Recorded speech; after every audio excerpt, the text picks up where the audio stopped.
Did you know that there's a superfood that's so good for you? Many people in Spain and Italy take a shot of it every morning.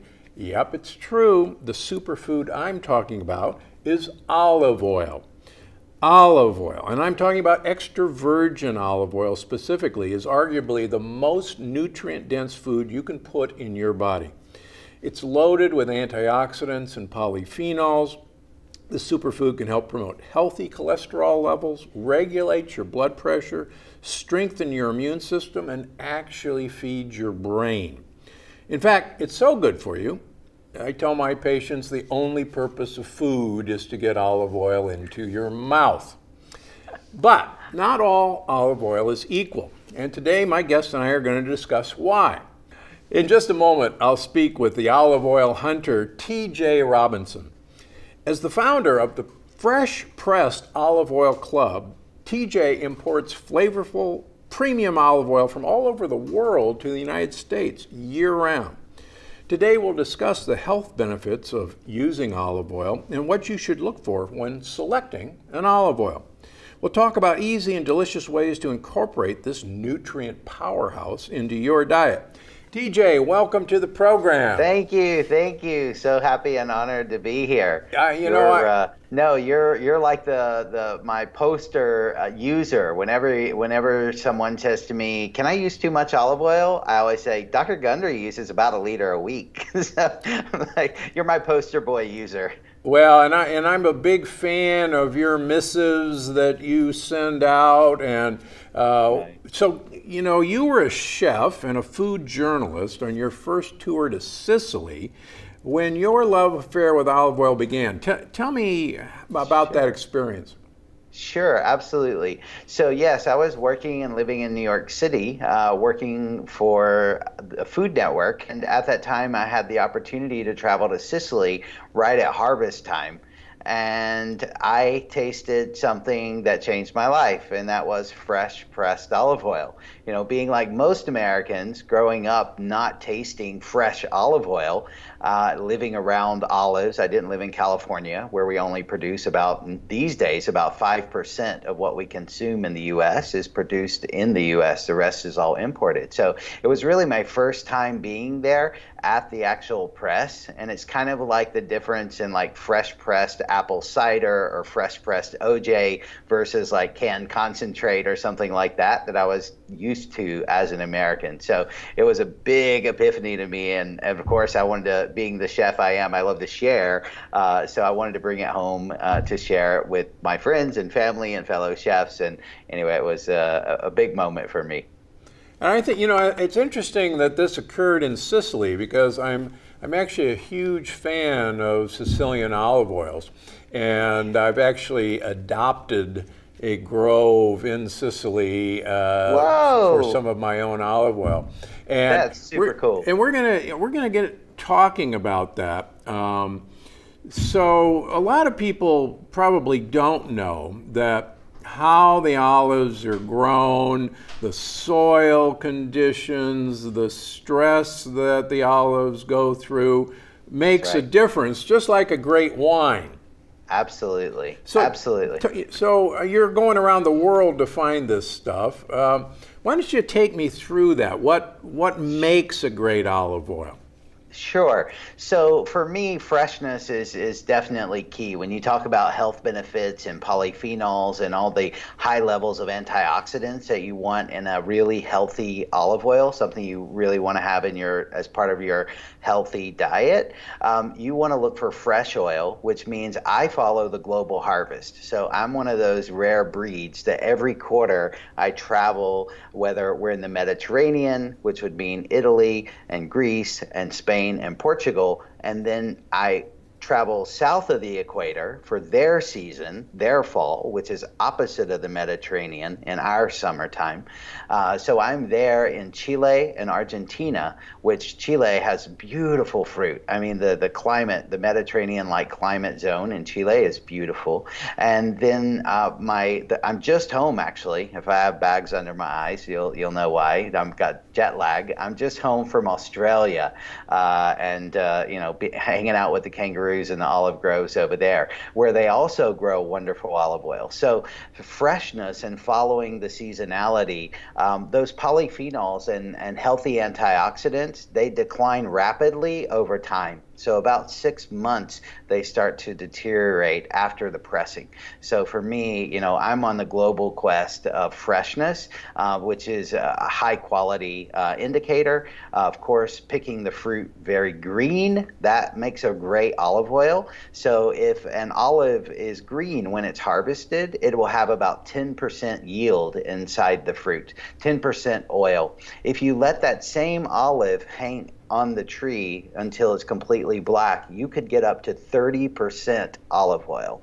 So unfortunately, the oil quality and the health benefits of the higher levels of oil are not there. Like it's a healthy fat, yes, but you're not getting the antioxidants, the polyphenols, all the plant sterols, and you know, all the health benefits you could be getting from a very early harvest oil. So that's why kind of like the Tuscans early on were very big. Like people would say a Tuscan style olive oil or the olive oil from Tuscany is the best, because they had a tradition in Tuscany to pick the very green fruit. They were one of the first people to do that and harvest that very green, flavorful, antioxidant powerhouse. So in general, I tend, my palate goes toward that fresh, green, powerhouse style of oils, as you're used to, like in the trio, you know, that I send you.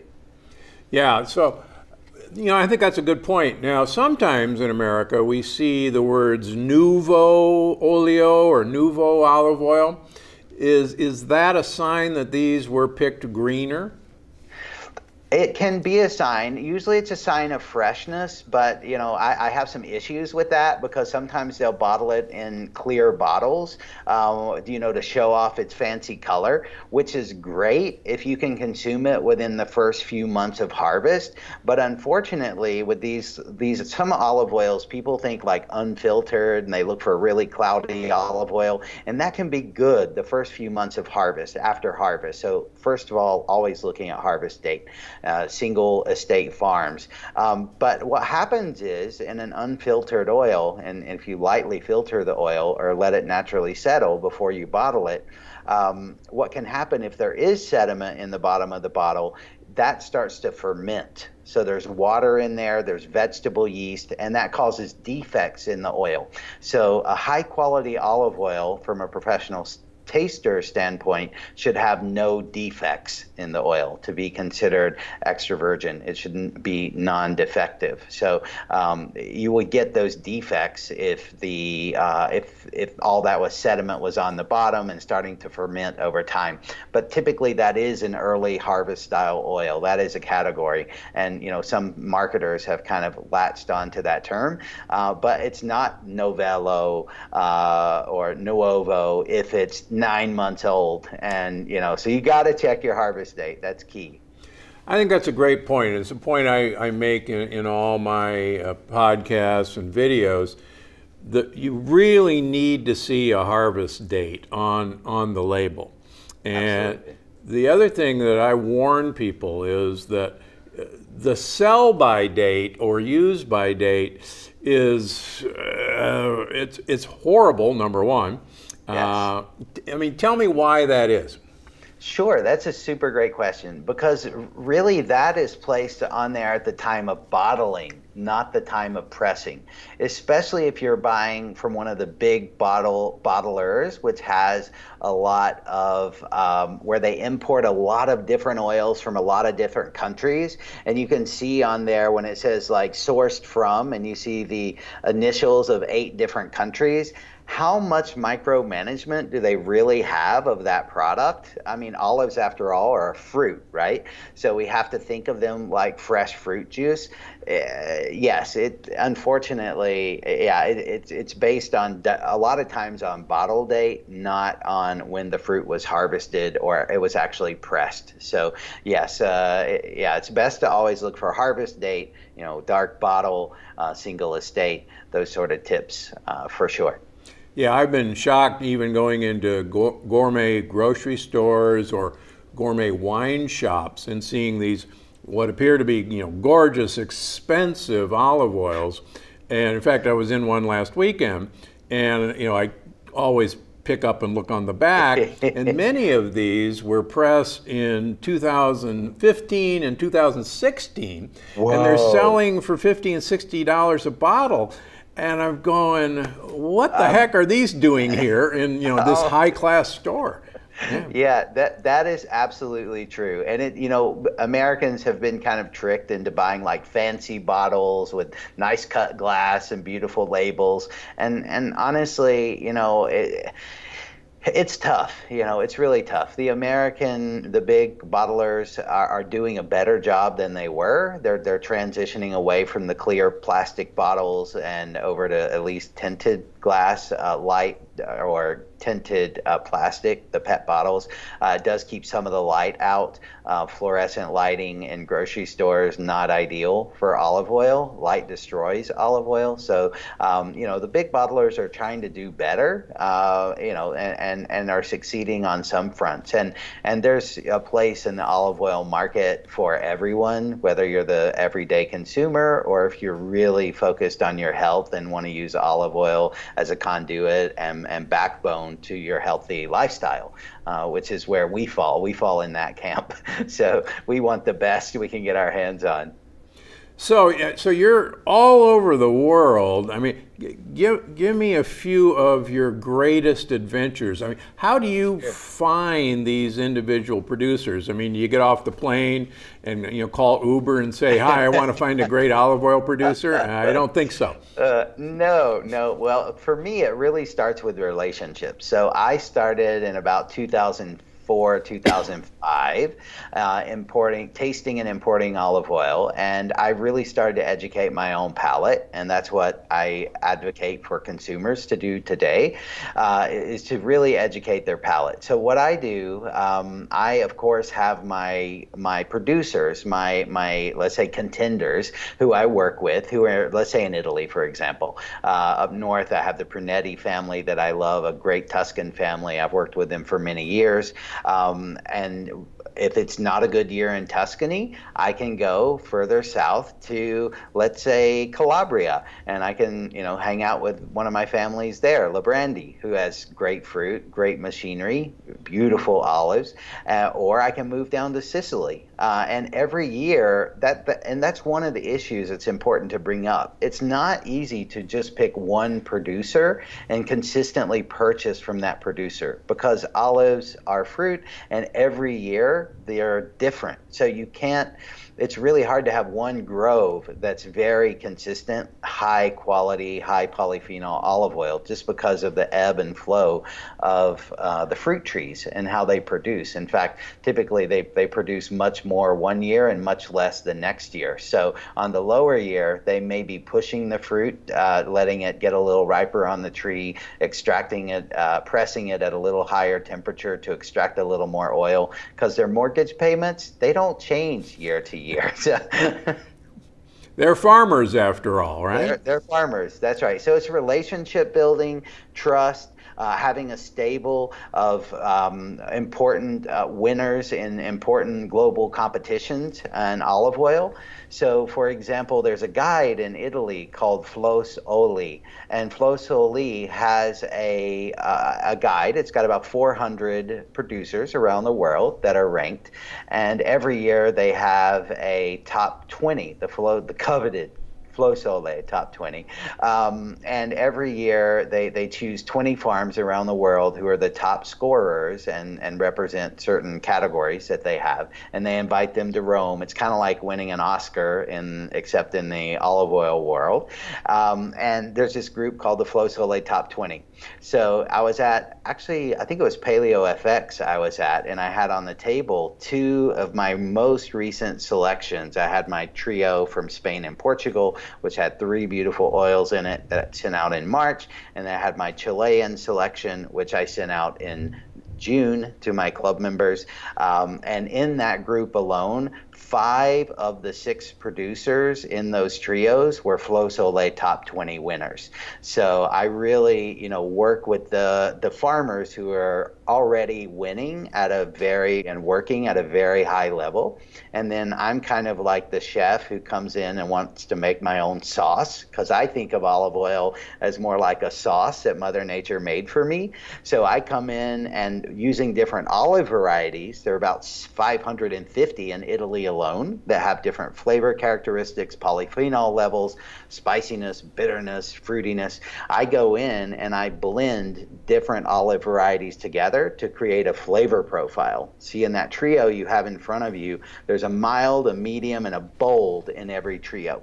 And so what I try to do is create those flavor profiles and use the best of what they can get. I may have them tweak the harvest a little bit or change the pressing time for more aromas and more flavor. So it's really, I totally geek out on it. So I don't want to go down that rabbit hole too much. Anyway, it's a lot of fun. Well, you're right, and I did a little tasting myself this morning, and you're right. There's definitely a mild, heartier, and a more heartier. Tell me about a lot of people. Obviously, there's characteristics in olive oil, just like there's characteristics in wine, and it sounds like, in comparing wine industry, you're a negotiant. You're taking olives from different trees, from different producers, and making your blend. That's right. Yeah. That's right. I mostly, like 9.99% of the time, I work with one farm and one farmer to get their fruit.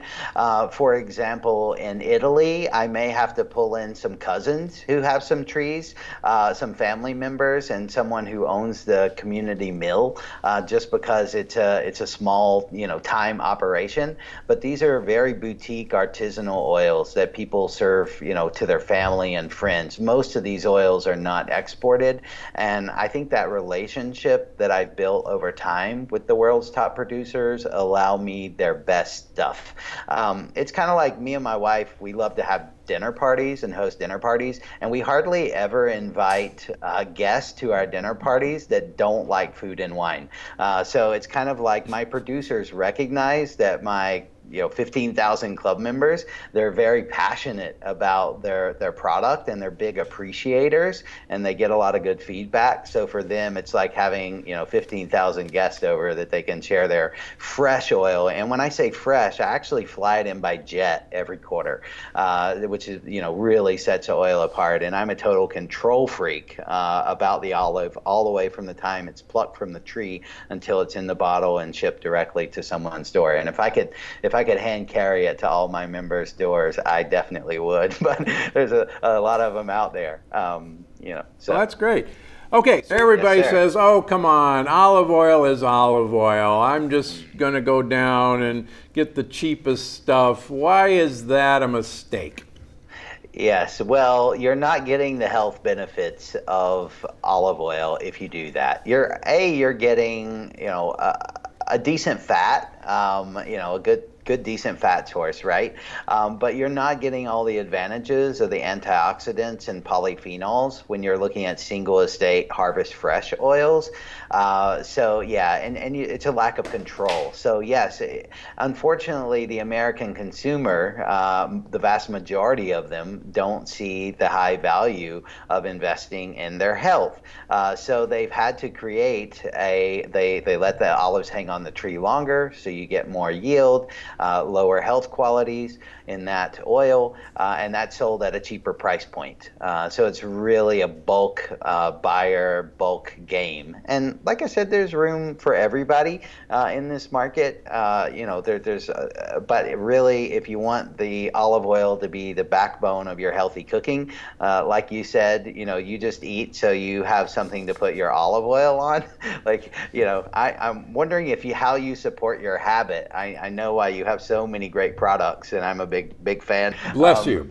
Yeah, thank you. Well, I know you have to, have an income stream to support your olive oil habit, because you're not buying the junk. You're buying the small dark glass bottles that you're not buying those big jugs. So small dark glass containers that retains freshness and really keeps your olive oil in its best state.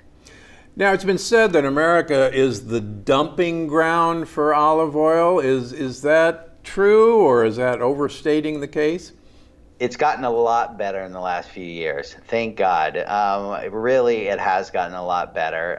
The big bulk producers and bottlers of the world have, UC Davis did a study. It's been quite a few years ago now, about a decade, where they pulled a lot of olive oil from the shelves of supermarkets in California in 3 different locations, and they tested the oils they tested the oil to see if it was extra virgin or not, and approximately 60-70% of it was not extra virgin at all. So the 60 Minutes has done a great piece on olive oil and olive oil mafia and olive oil fraud in the last year or two. Yeah. There's still some fraud that goes on in olive oil. The olive oil mafia and the agro mafia is real. They deal with it in Italy. We deal with it in the U.S. Everyone's doing better, but there's still some ways to go. Absolutely. All right, you brought up extra virgin olive oil. Or what the heck is extra virgin? Okay, so extra virgin is the highest category of olive oil that's it's produced using solely mechanical means. So that means there's no heat involved, there's no chemicals involved. It's really the highest category. So it's got to have a very low level of acidity, and acidity in olive oil is not something you can taste. So people, consumers can't really identify acidity. What acidity tells you when you're doing a chemistry panel is the quality level of the fruit. So it's all about the quality level of the fruit. So were they picked immediately and taken to the mill immediately, or did they sit around for 48 hours? Were they really ripe fruit and they were placed in the back of a dump truck to produce bulk oil, or were they placed in small crates and carried to the mill? Were they left in the sun? Was there fly damage? So all these things deteriorate the fruit and will raise your acidity level. So you want a very low acidity level in the olive oil, and to be extra virgin. And honestly, the extra virgin category is actually pretty wide. Like, for example, in my oils are third-party tested by a lab in Italy. And to be considered extra virgin, it needs to be 0.8% or less of acidity. So the lower acidity, the better. So for example, I'm just pulling up a couple of my recent labs. Mine were not even at the 0.2 level. So very, very low acidity. So that's what you want to, look for. And some bottlers will actually put that on the label if they're super quality, minded. And look at sources like Flow Soleil, look at national competitions, look at the California olive oil competition that happens at the LA County Fair. Those are some good tips for identifying and just educating your palate and tasting olive oil and understanding what to look for are the best things you can do. All right, so you've judged olive oil competitions, you've trained your palate. First Yes. of all, how does somebody taste an olive oil? And Sure. and looking at the acidity question, some people, when they had that pepper hit them in the back of the throat or they cough, some Yes. people equate that with acidity, but that has nothing to do with acidity. Not at all. That's polyphenol content, right? Yes. Okay, so tell me how to taste an olive oil. Do you gargle Sure. it? Yeah, well, you can, but you're going to cough probably, especially my olive oil. So so a Tuscan is funny. You mentioned that peppery pinch and that Tuscan. Once I was tasting oil with the Tuscan family, and they're like, "Oh, TJ, that's a 2-cough oil," and I'm like, "What do you mean?" They're like, "Oh, this is my early days. There's like in Tuscany, we say a 1-cough oil, a 2-cough oil, or a 3-cough oil." I'm like, "Oh, okay, I get this. So this is what I'm supposed to be looking for." So I've been educated along the way through, over the years as well. But basically, when you take an olive oil, and I know you have some in front of you, and you tasted some earlier today. I have a little, I'm just for demo, I'm just going to use a wine glass because that's what I have handy. And you can see this beautiful green color. And color is not necessarily an indicator of quality. As a professional taster, we taste in blue tasting cups. And these blue tasting cups actually disguise the color of the oil because they don't want that to sway your opinion on an oil. Because, like I was saying, different varieties of olives have different levels of chlorophyll that end up in the oil and how it was pressed. So, of course, there are some people out there who cheat and add, we're talking, that's part of the mafia, what's been said, many times over in media, mass media. But anyway, you take an olive oil and we place it in a small cup. Usually it's a glass cup, and you swirl it around. And I put my hand under the oil, and I'm doing that. And normally I would have about a tablespoon in my little tasting cup, which is almost like a shot glass or a small glass candle holder. But I'm warming up the oil. So first step, it smells amazing. First of all, you want to smell the oil. That's step one. So you want to smell fruitiness. You want to smell things like grassiness, arugula. You want to smell green banana. You may get things like artichoke. Like, it should be like a bouquet of freshness. You should feel like you've been transported to an olive field. I'm going to stop you right there because there's a producer in a little shop in downtown Nice, in Old Town Nice, who makes an olive oil that tastes exactly like bananas. And I didn't believe it, and I hunted him down. It's really hard to find. And he calls it banana olive oil, and it tastes and smells just like a banana. So sorry to interrupt, but you're right. No, but I'm glad you say that, because there is a particular variety that does have a lot of green banana characteristics, is Arbequina. Yeah. It's a widely planted olive oil, especially in California, because it grows in hedgerows quite easily. It's really easy to harvest by machine, so you can cut your production costs down and get it to the mill. It's a kind of a one-trick pony, but it really is still can make a very nice oil. So Arbequina has a lot of that banana flavor, banana candy. So step one is assessing the nose. And like I was saying, like in this one, and you actually have this one in front of you too, it's the Alonso estate from Chile. It was harvested in mid-May when I was there, and my club members had it in mid-June. That if you just open and smell, you can probably smell. It's got things like tomato leaf, definitely arugula, basil, So step one is smelling the oil. Step two is taking a small sip of the oil, I would say about half a teaspoon, and just letting it roll around on your palate. Because you want to assess, one, you're going to notice, especially if it's fresh, high quality oil, you're going to notice bitterness. And two, you're going to notice that spicy pinch. And I may cough too, but that spicy pinch. So the bitterness tells you it's from very green fruit. So that's important characteristic. So fruitiness, bitterness, and the third thing we're looking for is spiciness. The spiciness tells you it's fresh. So that's the third element we're looking for. So that's how you assess the oil from the tasting standpoint.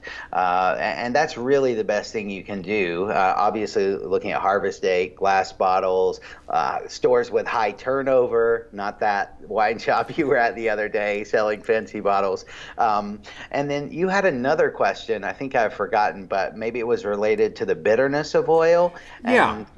So, when I'm trying to get people to like olive oil when they've been using canola oil or peanut oil or That's right. corn oil, God forbid. Yes. And they go, this stuff, it's too spicy. Right. How do you transition people? I mean, for instance, I hope a lot of people are watching us on video, because that oil you have is really dark green. And yeah, look at that. I mean, and it's almost black.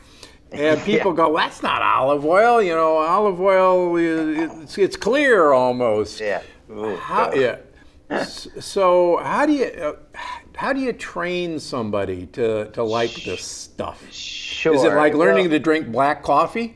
Yeah, well, that's funny. You know, first of all, transitioning from like a standard American diet, yes, people, you know, you've transitioned a lot of people away from that into a healthier lifestyle, and, you know, incorporating more vegetables and that sort of thing. But, you know, one thing you can do is use the olive oil in things like vinaigrettes, where you don't necessarily taste the olive oil directly. Another way you could do it, well, you would taste it. Your salad would taste better with it, but it's not going to immediately, you know, add that flavor to your mouth. The other thing you can do is pair it with foods that are inherently bitter and spicy already, such as arugula or kale, you know, maybe on kale, something like that. So it's already got green. And I like to compare the difference between, let's say, store-bought olive oil and fresh pressed olive oil as the difference between dried herbs and fresh herbs. So if you're a fan of someone who loves the essential oil characters and all the flavor punch that you get from fresh herbs, or if you're like, no, I don't like fresh herbs, I only use dried herbs. Yeah, dried herbs, you should probably stick to more of a ripe style olive oil, maybe that's a little, you know, lower quality, more cost effective. If you're a fan of fresh herbs and robust flavors, you want to go with a very early harvest, very green fruit, very fresh olive oil. Yeah, a few years ago, I had the opportunity to talk with the minister of olive oil in Italy, and he makes a very good point. He said, there is absolutely no proof that oleic acid, which is the monounsaturated fat in olive oil, and olive oil is not just oleic acid, but it's the major fat in olive oil. He says there's no proof that oleic acid has any major benefit over any other oil or monounsaturated fat. He said it's a carrier for the polyphenols and the antioxidants. And he said we have to understand that. And I think that was a very important point. There's nothing unique about this fat. Right. It's what it's carrying to us. It's a carrier. And, you know, when you put high quality extra virgin olive oil, like my oils, on food, you actually your body accepts the nutrients even higher, at a higher level. You know, if you drizzle it. So when my wife's a great cook in our family, and when she sets a table with salt and pepper, the olive oil goes on the table at the same time, because we're splashing it on the way some people would, you know, who eat ketchup. We would be drizzling it on our broccoli or our green beans, or, you know, whatever, whether it's pork or whatever, you know, it's always drizzled with Mother Nature's sauce, right? So for us, you know, we use it that way, you know, to I guess absorb more nutrient, to get more nutrient value of the foods we're already eating for their health value. You know, that's a great point, and it's something I just absolutely, first thing I tell my patients is, yeah, cook with olive oil, but olive oil has to come to the table. And you're absolutely right. It's right next to the salt and pepper. And in any home in Italy, in any trattoria in Italy, they bring the bottle to the table. And it's the foods to deliver olive oil. Absolutely. And you know, I don't decant mine into like a clear cruet where sunlight can get to it and things like that. Like, I prefer to store it, you know, in the cabinet with my salt and pepper. We like a really clean, you know, clean area, more minimalist look in our home, so we keep things away. But when it's time to set the table, it's the same as putting silverware on the table. It comes out, you know, and that's our habit. So I'm not a big fan of, you know, clear cruets and that sort of thing for, you know, and buying big jugs of olive oil. Oxygen kills olive oil, light kills olive oil, and high temperature kills olive oil. Now, the nice thing, you mentioned, cooking with olive oil, and I think that's something we should That's our talk next about. subject. Okay, good. So go ahead. All right. So we've actually had a fat expert on our program.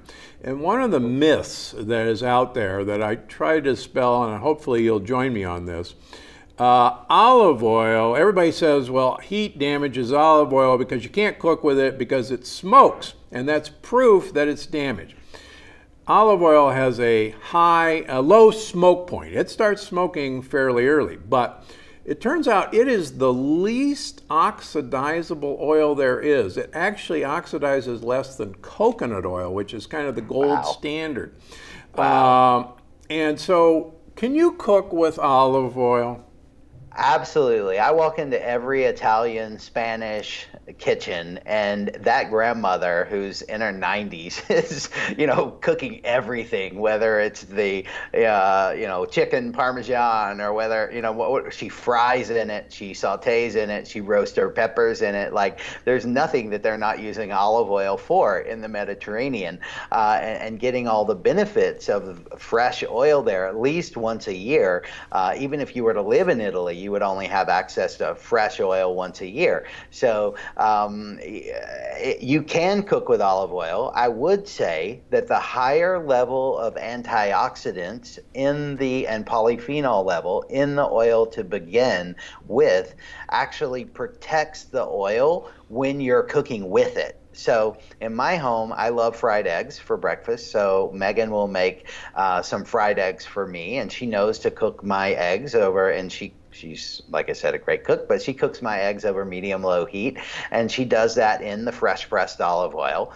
And honestly, I can't tell the difference between the fresh oil that was placed into the pan and what's on my plate after the fact. That because we're pretty heavy users in our household, like you, taking one from your playbook, and so it doesn't break down if you cook at a lower temperature, and just respect. Like, one tip would be, don't heat the pan with the oil inside. Heat the pan on the stove, then add your oil, then add your other component.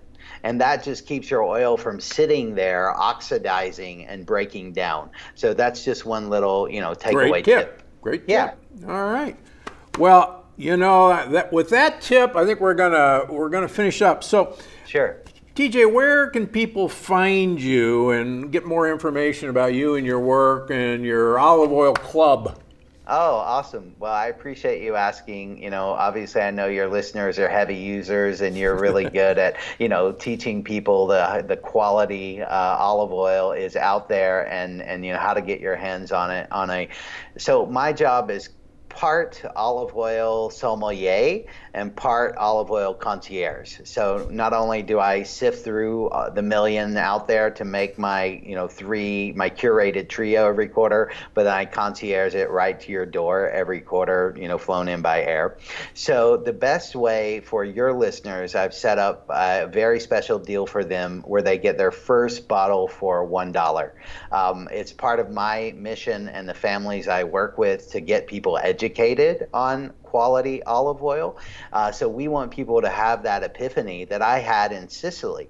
And to do that, your listeners would need to go to getfresh36.com. Getfresh36.com, and there they would pick up their $1 bottle. It'd be a full-size bottle, and they would be able to try that, and then within usually about a month they get their first 3 bottle set. There's no obligation. It's a one-time purchase. It's your trial for joining the club. I want you to try it, love it, be passionate about it, and see the difference in your own health, your brain health, your gut health, and all the other benefits that you could probably go days on about, Dr. Gundry.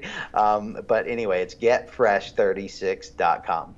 So many of our listeners, probably most of our listeners, are not gourmet enough, or may not have the means to join your club, which is a great club. Sure.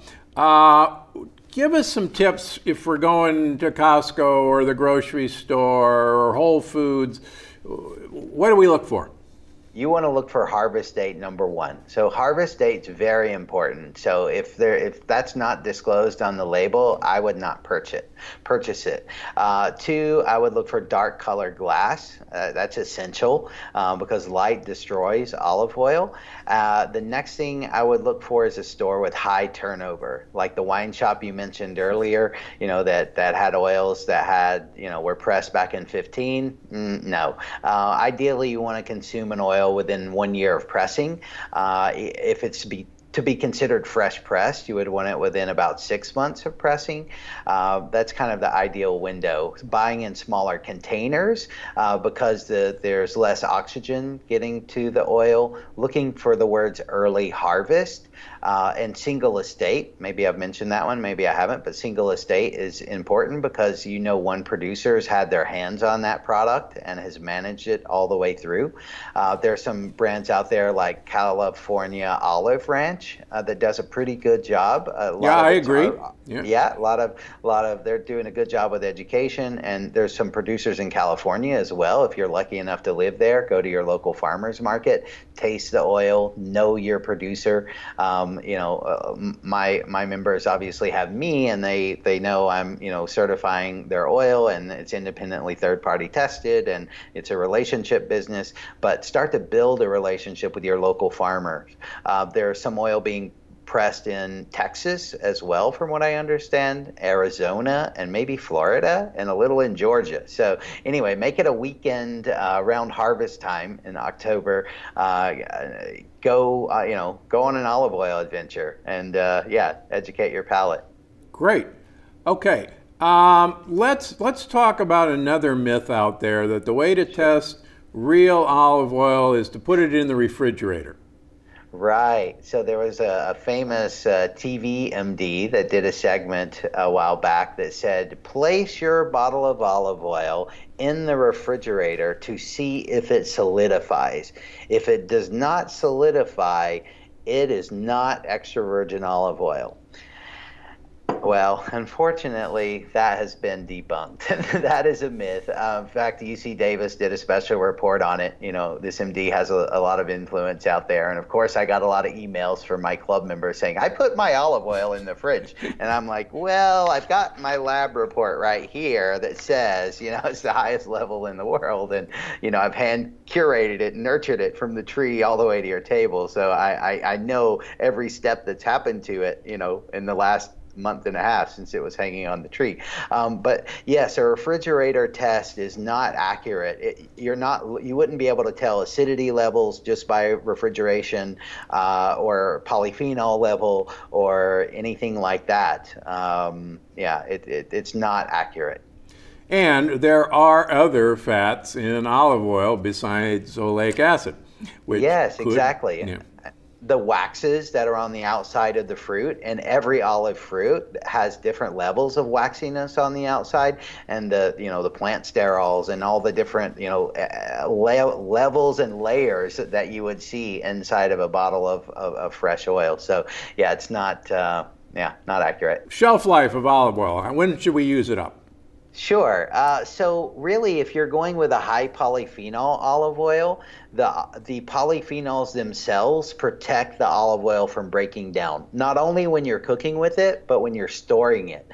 So if you look for early harvest, green fruit, low yield, usually a higher price point, obviously, because there's less oil inside the fruit when it's harvested, and you have to pay the farmers more. You want to use that oil really within 6 months is considered fresh pressed, and you really want to use it within about a year. Obviously, the higher the polyphenol count is, it extends the shelf life. So if you were to open one of these bottles in front of you, Dr. Gundry, let's say even a year and a half from now, they're still going to be pretty impressive and better than what you would find in most supermarkets at that time. But if you're in my house, this bottle ought to be gone in about a week. Yes. Thank God you're a heavy user. Thank you. All right. Well, thanks again for joining us. And this has been great because every day is a great day to have some olive oil. Yes, sir. Thank you. All right. I Thank you. appreciate it. And Thank now you, Kyle. stay tuned because we got a couple questions.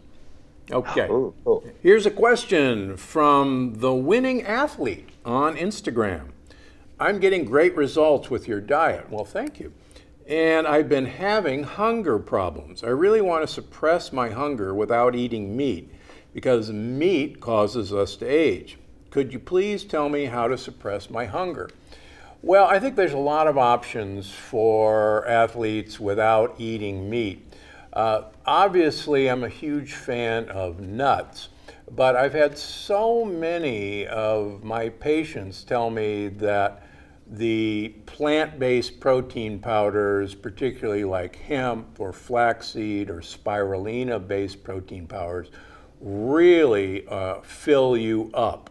And that's not to promote mine, because there are plenty of hemp-based, flaxseed-based, spirulina-based protein powders. Please be careful with most plant protein powders that are on the market, because almost all of them have tested positive for glyphosate residue, that's Roundup residue. Even the organic ones have tested positive. So just buyer beware. Plus, most of the plant protein powders out there are either brown rice protein or pea protein, and those are absolute no-nos in the Plant Paradox program.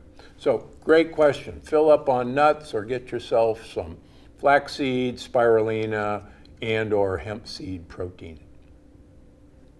So that's all for today. Thanks for listening to the Dr. Gundry Podcast. We'll see you next week.